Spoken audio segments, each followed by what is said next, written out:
दोस्तों नमस्कार, मैं हूं आलोक पाठक और आप देख रहे हैं खबर दस्तक। दिल्ली में कल हादसा हुआ, स्टेशन पे भगदड़ मच गई, 18 लोगों की जान चली गई और कई लोग घायल हुए। मुआवजा सरकार ने घोषित किया है 10 लाख रुपए।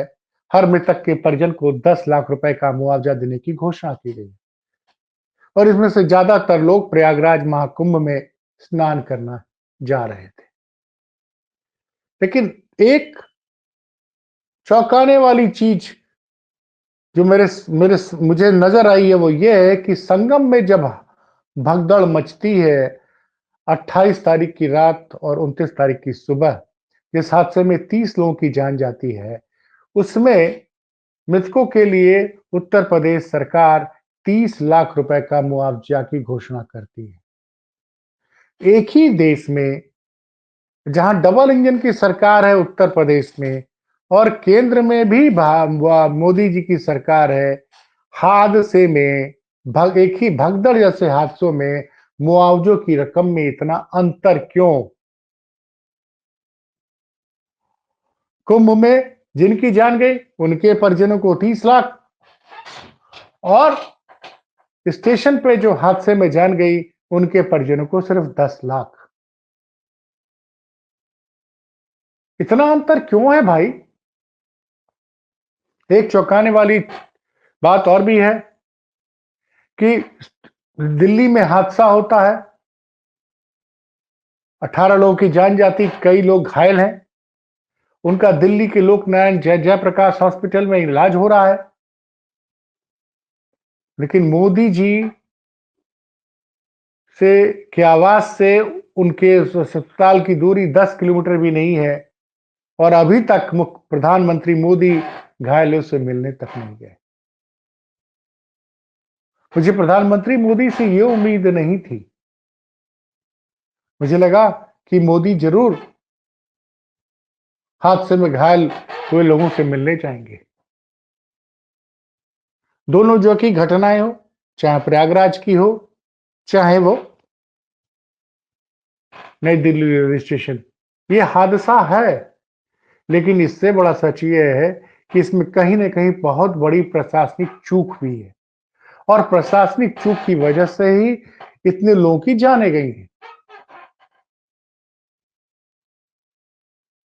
इस देश में क्या होता है, हादसे होते हैं, हादसों के बाद इंक्वायरी शुरू हो जाती है। इंक्वायरी की रिपोर्ट कब आती किसी को पता नहीं चलता है। और जो सबसे चौंकाने वाली बात है कि हादसों में जो लोग जान गंवा रहे हैं उनके लिए अलग अलग, उनके परिजनों को अलग अलग तरह का मुआवजा क्यों दिया जा रहा है? किसी को 25 लाख, किसी को 10 लाख, और जबकि दोनों जगह भारतीय जनता पार्टी की सरकार है। और सबसे अफसोसजनक बात यह है कि रेल दुर्घटना में रेलवे स्टेशन में जो भगदड़ मची है उसमें ज्यादातर लोग बिहार के हैं। इस पे भी किसी की नजर नहीं गई। वैसे आज कुंभ के 35वां दिन था महाकुंभ का और अखिलेश यादव जो पहले दिन से लगातार कह रहे थे कि आप अव्यवस्था रोक नहीं पा रहे हैं, आप सेना को मैदान में उतारिए। तो कल जो है सेना को उतारा गया प्रयागराज में भीड़ को कंट्रोल करने के लिए। आखिरकार सेना की मदद लेनी ही पड़ गई। अखिलेश यादव ने उस पर ट्वीट करके तंज कसा और बोला कि अगर ये बात पहले ही मान ली गई होती तो शायद इतने लोगों की जान नहीं गई होती। वो लगातार एक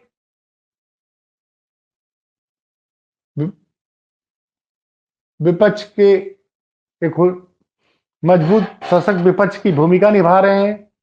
उन्होंने ट्वीट किया, पहले हवा हवाई बातें की, अब हाथ हिला हिलाकर हवाई सर्वे कर रहे हैं।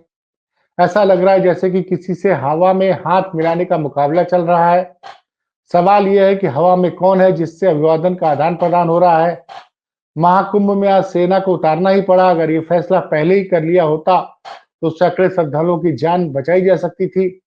समझ नहीं आता कि किसी का दम्भ इतना भी बड़ा हो सकता है कि लोगों की जान पर बन जाए, पर उसके अहंकार का सिंहासन कस से मस नहीं होता।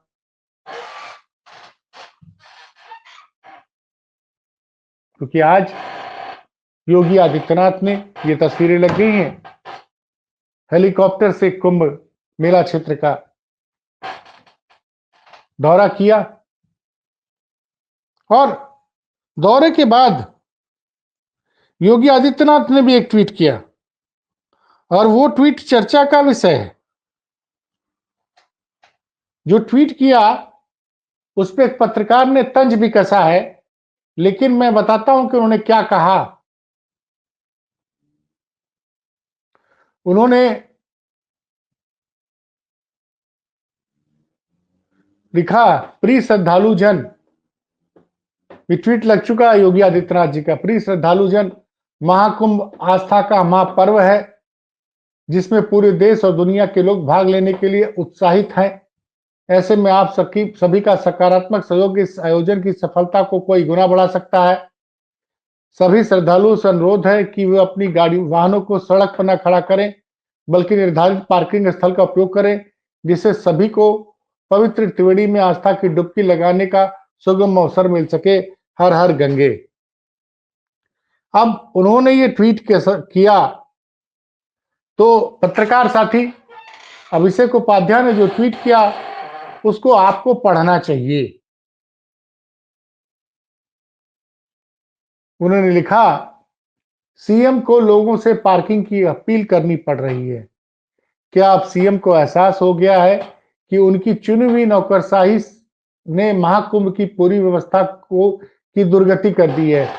केंद्र को चाहिए कि 26 फरवरी तक सही यूपी को अपने हाथों में ले ले। मतलब वो कह रहे हैं कि उत्तर प्रदेश की कमान केंद्र सरकार को 26 फरवरी तक अपने हाथों में लेना चाहिए।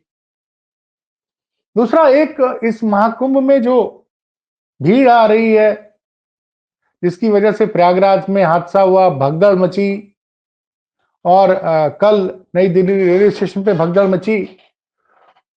उसमें बताया गया था कि कई विद्वान लोगों ने कहा था कि 144 साल बाद ऐसा संजोग बना है, दुर्लभ संजोग, इसलिए इस महाकुंभ में स्नान करने से बहुत पुण्य मिलेगा। एक पत्रकार है नवनीत मिश्रा, वो एक नई चीज ढूंढ के लाए जिसपे किसी की नजर नहीं गई। पुरानी क्लिप बताती है कि 2013 के कुंभ को भी 147 साल बाद आने वाला बताया गया था। सूर्य, चंद्रमा और बृहस्पति के एक साथ आने का तब भी दुर्लभ संजोग था। 2025 के कुंभ में भी इन्हीं तीनों ग्रहों के इन्हीं संजोगों का आधार बनाकर 144 साल की थ्योरी गढ़ी गई। जब 12 साल बाद एक जैसे संजोग हुए तो फिर 144 साल की ये थ्योरी किस विद्वान ने इसकी खोज की। 2013 में सोशल मीडिया और रील का कल्चर नहीं था, फिर भी 147 साल की थ्योरी ने काफी भीड़ खींची थी। उस समय भी रेलवे स्टेशन पर हादसा हुआ था, और जो मैं कल कह रहा था, और इस बार भी रेलवे स्टेशन पर हादसा हुआ, प्लस इस बार कुंभ मेला क्षेत्र में संगम नोच पर हादसा हुआ।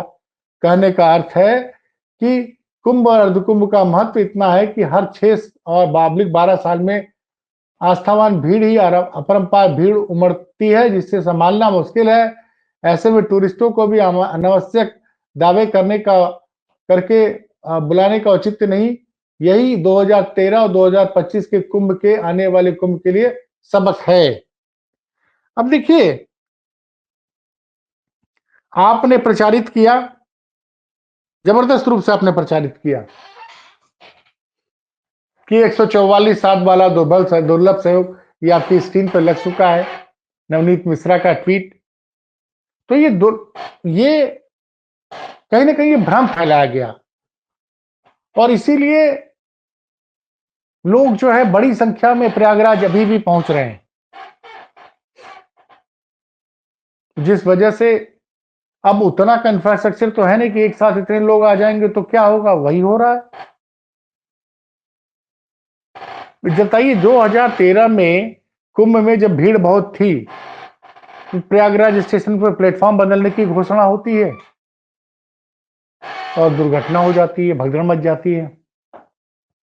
रेलवे ने आधिकारिक रूप से अभी नहीं माना है, लेकिन लोग बता रहे हैं कल भी यही हुआ था कि अचानक से प्लेटफॉर्म बदलने की घोषणा की गई। रेलवे अब भी मान नहीं रहा है और भगदड़ मच गई, 18 लोगों की जान चली गई। और दुर्भाग्यपूर्ण पहलू ये है कि चाहे वो 28-29 तारीख की रात, जनवरी की रात संगम नोच पे जो भगदड़ मची, प्रशासन ने उस खबर को भी दबाने की कोशिश की। और लेकिन वो खबर उस दिन तो काफी देर तक दबाने में कामयाब रह गए और घटना के 8-9 घंटे बाद जब प्रधानमंत्री ने ट्वीट किया, तब लोगों को पता चला कि उस घटना में कई लोगों की जान भी गई है। लेकिन कल जब घटना घटी तो रेलवे मंत्रालय ने ट्वीट किया कि ऐसा कोई हादसा नहीं हुआ है, लेकिन 1 घंटे के अंदर ही खबर आ गई कि दुर्घटना हुई है और 18 लोगों की जान चली गई। खैर, अखिलेश यादव की सलाहों को अगर सरकार पहले से मान लेती और सेना को महाकुंभ में क्राउड कंट्रोल में लगा दिया गया होता तो शायद कई लोगों की जान बच जाती। लेकिन बड़ा सवाल वही है, अंत में फिर यही कहूंगा कि भगदड़ में नई दिल्ली रेलवे स्टेशन पे जब लोगों की जान जाती है तो सरकार 10 लाख का मुआवजा देती है। रेलवे सरकार, रेलवे विभाग जो भाजपा की सरकार है दिल्ली में। और जब कुंभ में भगदड़ मचती है तो 25 लाख का मुआवजा। आखिर मुआवजों में इतना अंतर क्यों?